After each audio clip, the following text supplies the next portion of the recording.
Welcome to Pro Talks. We're going to be covering some things that I think will be really helpful to you today. And so I hope these Pro Talks have been helpful. Last week we talked about pastors' housing allowance. We've been talking about payroll this month and just some little tidbits of what it is, what's the church's responsibility. So if you missed the last Pro Talk last Tuesday morning, you can definitely go to our YouTube channel, subscribe there, and all the videos are always available for your viewing. So I hope these have been help to you. But we'll get into today, and we're going to talk about some more popular questions on pastors' housing allowance and pastors' compensation. So one of the first questions we have today, it was from someone, was this: are bivocational ministers eligible for housing allowance? Well, the answer to that question is yes, they are, as long as the compensation that you are paying them is for ministerial duties. Of course, if you are a minister and you're working another job, those compensation funds from a secular job are not eligible for housing allowance. It is just the ministerial part of your compensation that you receive. And so the answer to that question is yes, and it can be very beneficial. I have one client that, I give you an example. He is bivocational and he gets $400 or $500 a week. We'll just round that up, $500 a week in compensation from the church, and it's just a startup. And so he has been receiving that. Well, when we set him up for payroll, we were able to use that whole compensation from the church for housing allowance if that's what his housing allowance comes to through his receipts. Remember, we said that it's all your house expenses, and we went over those last week. So just a tidbit on that, because a lot of pastors take it just as a regular salary and then is subject to federal withholding tax and all of those things. Another question we had somebody come up with: can ministers deduct mortgage interest and real estate taxes on their home if they have housing allowance? Can they deduct those two things? The answer to that question is yes. You can deduct those two things. And it's so important. Make sure, if you're a pastor, maybe you're watching this, or maybe you're a treasurer, encourage your pastor to get with a CPA that understands ministry. If you need some references or anything like that, I've got some people that I do know that are very diverse in doing taxes for ministers, and they're up to date on that. A lot of our clients, we found out that they were having their taxes done, and good people and tax preparers, but they didn't understand what was going on. And it resulted, when we did the switch over through the payroll and through different things that we could do for them and recommend them to another CPA, they saved thousands of dollars in taxes. So make sure that your CPA understands ministerial. It is different than regular taxes from a business or a CEO, and they do need an understanding on that. So, but the answer to that question is yes, definitely. So the next question is that I had: are ministers who pay off their mortgages eligible for housing allowance? If you are a pastor and you pay off your mortgage, are you eligible for housing allowance?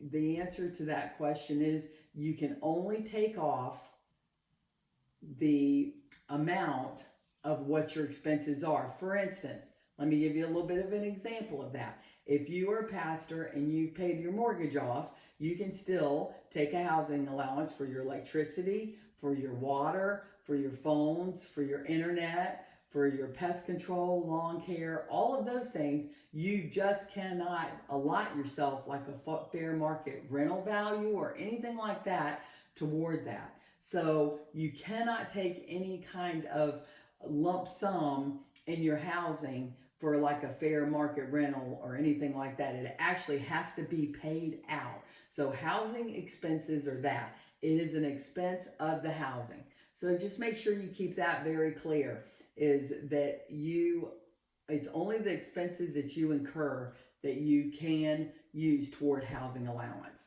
So if you pay your mortgage off, doesn't mean you get fair market value on your house, like what you could rent it for, and you could use that toward housing. No, That's not the way it works. It has to be a true expense. Okay. One of the other questions we have, is there a limit on the amount of a minister's salary that a church can designate as a housing allowance? Is there a minimum amount? For instance, what amount can they designate or acknowledge as a housing allowance, a church, for that minister? There is no limit. It is all based on their true housing expenses. And we covered that last week about mortgage and utilities and what those were and what they weren't. So if you didn't catch that video, make sure you go back and watch that on our YouTube channel. Okay? And so that's our professional support staff YouTube channel. Pro Talks is right on there. So there is no maximum or minimum on that. It's just you do have to have the documentation to back up that housing allowance as the pastor. The church doesn't have to inspect all of that. The pastor is supposed to let you know what his housing expenses are. The church acknowledges that housing allowance and divides out and break down his salary. And the pastor gets audited. He will be audited personally. And so he will be personally responsible for that paperwork and that amount that has been spent and making sure it's allocated. So pastors, make sure you're doing that properly. Make sure you have good tax preparers and they know what they're doing. Okay? So, because a lot of laws have changed in the last, 10 years, 5 years, even with health insurance and reimbursements and all of those kind of things as well. So make sure you have the right people there. One of the things I wanted to encourage you, if you're a treasurer or bookkeeper, is try to do something for your pastor where he's got a retirement plan. Guidestone's an excellent resource. A lot of people know them. There's all different kinds of retirement plans. And when the pastor gets that back, there are plans that he can do, and he can actually get the deferred tax money. In other words, if you start deducting something out of his check and you put it in a 403B, that's just one option, one vehicle, then when he gets ready to take that back out at retirement, he can take that back out as housing allowance. So there are a lot of different options for ministerial, clergy. Make sure you're taking advantage of those. Make sure your pastor is. Have him look into it. I know the guys at Guidestone will be more than happy to help anybody with that or any church with that. So if you need any of those references, you can give me a call as well. So, but anyway, those are some questions that we had. I wanted to do that because there's so many tax implications on pastors' housing, things like that. But I can't stress enough, you need to have a good tax preparer that understands ministry, that understands pastor's housing allowance, that understands all of those things. Because it's very, very important, because so many pastors, a lot of them are not getting the full advantage they could with housing allowance and breaks that they could get as tax exempt. So make sure that you do that.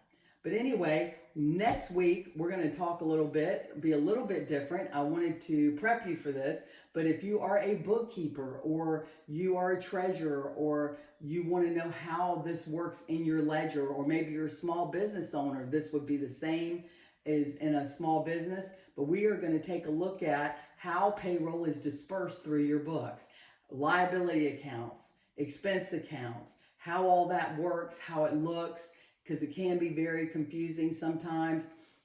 Taxes, where they go, where compensation goes, how you budget from that, all of those things. So I just wanted to let you know, next week we're going to be talking about that. I'm going to have Hannah Staples with me as my director of accounting, and we're going to have some slides for you so you can kind of see, and we'll go over those, and it'll be very helpful. Like I said, just little helpful tidbits so that you understand where those things are allocated at, because it's very important you do that in your financials.